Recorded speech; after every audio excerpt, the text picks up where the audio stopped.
This website provides you with a visual of the 2016 presidential nomination calendar. First thing I want to draw your attention to is the delegate count here. So remember that the Republican and Democratic processes are two totally separate nomination processes. On the Republican side, Donald Trump needed 1,237 delegates to win the nomination. Remember, that's a majority. On the Democratic side, they have more delegates that show up at their party convention. So Hillary Clinton needed 2,383 delegates, which she won over. You can see the delegate count that her next rival, Bernie Sanders, earned. But if we go on down, you'll see the calendar. So remember, this all kicks off with Iowa, and this shows you how many delegates from each state each candidate won.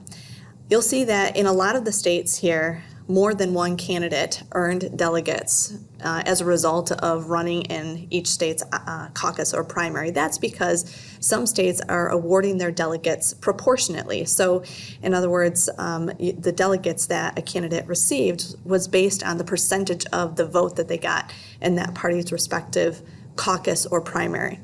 But everything kicked off with Iowa in 2016 on February 1st. And so you can see Ted Cruz actually won Iowa, picked up 8 delegates there. Hillary Clinton won for the Democratic side in Iowa, picked up 23 delegates. So then all the candidates go to the next state, which is New Hampshire. In that state, you see that Donald Trump got the most delegates on the Republican side, 11. Bernie Sanders actually got the most delegates on the Democratic side with 15. So the candidates go from one state to the next, picking up delegates. And of course, their campaign staff are doing the math and figuring out, how many more delegates they need to get to that majority in order to win the nomination. And as we go throughout the calendar, some candidates will drop out simply because the math doesn't add up anymore. They find that they just don't have a chance of winning a majority of delegates.